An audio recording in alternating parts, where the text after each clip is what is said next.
अस्सलाम वालेकुम। कैसे हैं तमाम दोस्त? उम्मीद करता हूँ खैरियत से होंगे। आपका पिछला हफ्ता ट्रेडिंग में अच्छा गुजरा होगा, अगर आपने स्टॉप लॉस का इस्तेमाल किया होगा तो।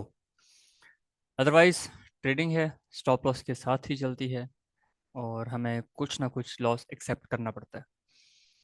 आज की इस एनालिसिस वीडियो में हम कुछ चीज़ें डिस्कस करेंगे। मैं आपको थोड़ा सा गाइड कर देता हूँ, बता देता हूँ कि आने वाले वीक में हमें नेक्स्ट क्या क्या चीज़ें देखनी है और अभी क्या प्लान हो रहा है। एक तो इस वार में थोड़ी सी तेजी आई हुई है, जिसकी वजह से हमें ऑयल की प्राइसेस में इंक्रीज नजर आ रहा है। अनकरीब अगर ये इसी तरह कंटिन्यू रहा तो हो सकता है गोल्ड की प्राइसेस में भी इंक्रीज आ जाए। तो जो कुछ चीज़ें डेवलपमेंट्स 24 जुलाई तक होनी थी, अभी उनका ना स्टेटस थोड़ा सा पेंडिंग है। वो जैसे ही उनका स्टेटस रिलीज होता है, जिसमें यूएस वालों का गोल्ड का ऑडिट था, हांगकांग का जो गोल्ड बैंक है उसके बारे में डिटेल्स थी, तीन चार और चीज़ें थी, वो जैसी पता लगती है मैं आप लोगों को बताऊंगा। फिलहाल इस वक्त ये एक इम्पोर्टेंट न्यूज़ है, इसको आप फॉरेस्ट फैक्ट्री से देख भी सकते हैं कि ये क्या है और ये क्या करना चाह रहे हैं। उसके बाद 29 जुलाई, हाँ, फेडरल फंड रेट 3.75 पे पॉज करने का इस वक्त उनका प्लान है। अब देखो ये क्या प्लान करते हैं इसके ऊपर, क्योंकि ये वेडनेसडे का, तो मैं कोशिश करूंगा कि एक शॉर्ट वीडियो के जरिए उसी दिन मैं चीज़ें, क्योंकि अभी कुछ डेवलपमेंट्स आनी है, वो देखने के बाद हम देखेंगे कि मार्केट जो है वो एफओएमसी में किस डायरेक्शन में बैठेगी। अभी के लिए हम कुछ एनालिसिस करते हैं, और एनालिसिस करने से पहले मैं आपको अगर एक चीज़ बताऊं कि मार्केट इस वक्त जहां पर भी गई है उसके बाद जब वापस आई है, तो मैं आपको ये कहूं कि मुझे जो मुखबर थे एजेंट्स, उन्होंने कहा था कि भाई इस एरिया तक मार्केट आएगी। यहाँ से एक रिजेक्शन आई, वो रिजेक्शन कैंडल स्टिक के एविडेंस के ऊपर थी नया हाई बनाने के बाद, और यहाँ से मुझे इस भाई साहब ने भी बताया कि भाई अब रिवर्सल आ रहा है। जैसे ये लो कन्फर्म हुआ और ये वाला हाई इधर से कन्फर्म हुआ, देन अगर इसको देखा जाए तो इसने ये जो एक रेंज क्रिएट की थी, ये वाली, इसके ब्रेक करने के बाद मार्केट नीचे की डायरेक्शन में मजीद यहाँ तक आएगी। और उसके बाद वो जो इस एरिया में पहुंची है, इस एरिया में पहुंचने के बाद उसने एक मजीद कंफर्मेशन दी, एक हिंट दिया कि भाई अब ऊपर जाने के चांसेस हैं। यहाँ से ये मजीद भी कंटिन्यू हो सकता था, लेकिन वो नहीं हुआ। वो जस्ट एक हमें स्पाइक की सूरत में नज़र आया इस जगह पे आके। ठीक है, तो जब ये स्पाइक की सूरत में नीचे आया और यहाँ पर मुझे दूसरे भाई साहब ने कहा नहीं भाई, बस इसका पोटेंशियल ख़त्म हो गया है, अब आप अपनी एंट्री ऊपर की साइड पे प्लान कर लें। तो जैसे ही ये रेड कैंडल ऊपर ब्रेक करती है, तो हमें यहाँ पर एक हिंट मिल जाता है कि अब मुझे यहाँ पर बाय लेना है और इस कैंडल के नीचे अपना स्टॉप लॉस रखना है। और 1:1 हमारा पहला टारगेट होगा। उसके बाद हम नेक्स्ट टारगेट्स प्लान कर सकते हैं। अगर हम देखें तो 433, 2130 पिप्स का, और उसके बाद टारगेट हमारा अच्छा खासा बनता है। तो इंशाल्लाह आने वाले कोर्स में ये चीज़ें सारी आपको सिखाई जाएंगी। और एक चीज़ का ध्यान रहे कि हमारे यहाँ हम अक्सर लोग एक कन्फ्यूजन में रहते हैं कि मैं फ़लाँ इंसान से, फ़लाँ ट्रेडर से ट्रेडिंग सीख रहा हूँ, तो मुझे भी सेम उसकी तरह ट्रेडिंग करना आ जाएगी, मैं भी सेम वैसे कर लूँगा जैसे वो करे। ऐसा नहीं होता। अब जितने भी लोग देखेंगे जो सिखा रहे हैं, उनका एक अपना तरीका होता है, वो उस तरीके से काम करते हैं। हमारी कोशिश भी ये है कि हम वही चीज़ आपको बताने की कोशिश करें कि किस तरीके से इसको आपने कैप्चर करना है। लेकिन इस सारे सिनेरियो में हम कहीं ना कहीं रह जाते हैं। वो रहने की वजह हमारी अपनी नेग्लिजेंसी होती है कि हम प्रॉपर टाइम नहीं देते। हमें प्रॉपर टाइम देना है और फिर जाके कहीं उसको देखना है, सीखना है कि हाँ यार, ये जो काम फलां इंसान कर रहा है मैं वो कर सकता हूँ या नहीं।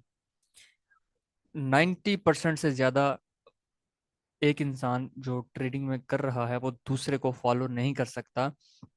वो उस मेथड को सीख सकता है, लेकिन उसके अंदर से पैसा उस वक्त निकालेगा जब वो अपना इनपुट डाल के उसको मॉडिफाई करे, या समझे या सीखे कि मुझे इन बताई हुई चीज़ों में से सिर्फ इस रूल को फॉलो करना है, देन मैं कुछ ना कुछ कर पाऊंगा। फिर ही वो कुछ ना कुछ करता है। तो आप सेम टू सेम की तरफ जाएंगे, कहीं पे भी नहीं होगा। आप मशहूर ज़माना एक कोर्स देख लें जो इस वक्त बहुत से लोग करवा रहे हैं। ठीक है, तो उसमें भी क्या सीन है, हर इंसान का तरीका एक जैसा नहीं है, डिफरेंट है। किसी ने कोई चीज़ किसी तरीके से पकड़ी है, किसी ने स्विंग को किस तरीके से पकड़ा है, किसी ने ऑर्डर ब्लॉक को किसी तरीके से पकड़ा है। कोई ऑर्डर ब्लॉक पढ़ाता ही नहीं है, वो डायरेक्ट किसी और चीज़ पे आ जाता है। कोई ऑर्डर ब्लॉक के पीछे लगे हुए हैं। आजकल लोग सामने आ रहे हैं, एफ वी जी ऐसे होता है, एफ वी जी ऐसे होता है, एफ वी जी ऐसे होता है। गलत एफ वी जी को वो एफ वी जी बना के पेश कर रहे हैं और उस पर लोग कह रहे हैं वाह जी वाह क्या बात है। ऐसी वीडियोस पे तो हमारा कमेंट करने का भी दिल नहीं करता कि इसको हम क्या कहें। यार ये उनकी अपनी सरदर्दी है, वो क्या करते हैं कैसे करते हैं। बहरहाल जिसने ये करना हो सीखना हो, मोस्ट वेलकम। तरीकाकार मैंने ऑलरेडी प्रीवियस वीडियो में बताया हुआ है कि इसको ज्वाइन करने के लिए आपको बेसिक्स का चीज़ों का पता होना चाहिए। ये ज़रूरी नहीं कि आपने एंगल्फिंग का कोर्स किया है या नहीं किया, वो तो जिसने किया होगा उसको ज़्यादा फायदा होगा, जिसने नहीं किया उसकी अपनी चॉइस है।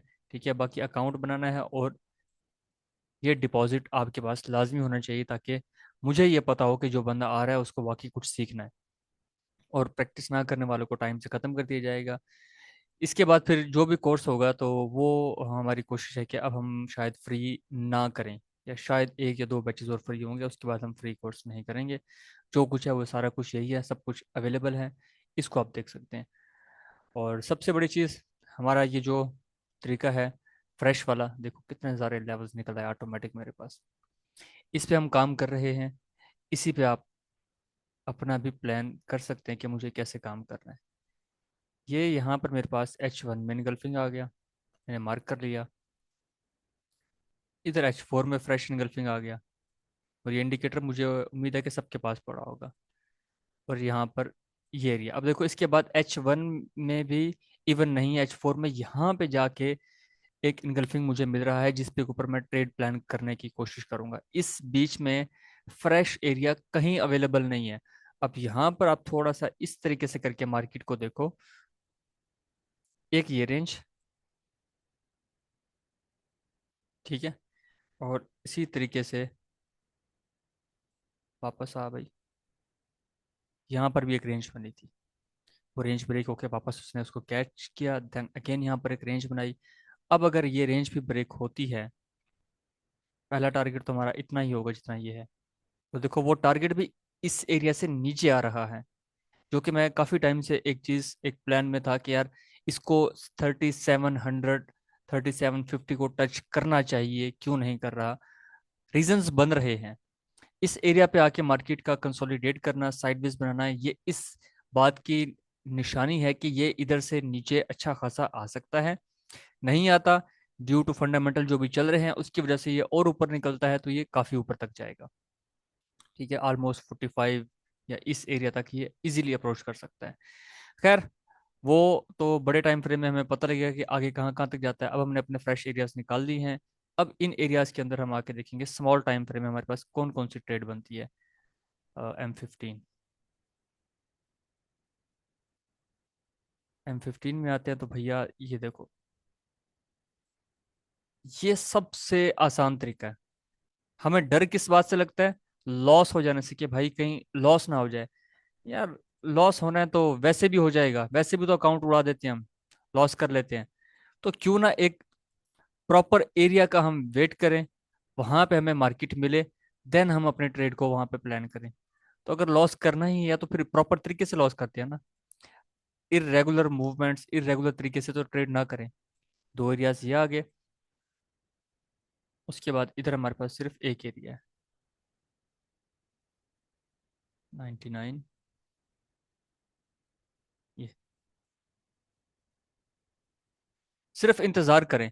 ये वो चीज़ें आपको पहले भी बताई हुई है कि इस तरीके से अपने लेवल्स निकाल के सिर्फ और सिर्फ आपने इंतजार करना है कि मार्केट या तो इधर आई पे ट्रेड करूं या इधर आई पे ट्रेड करूं।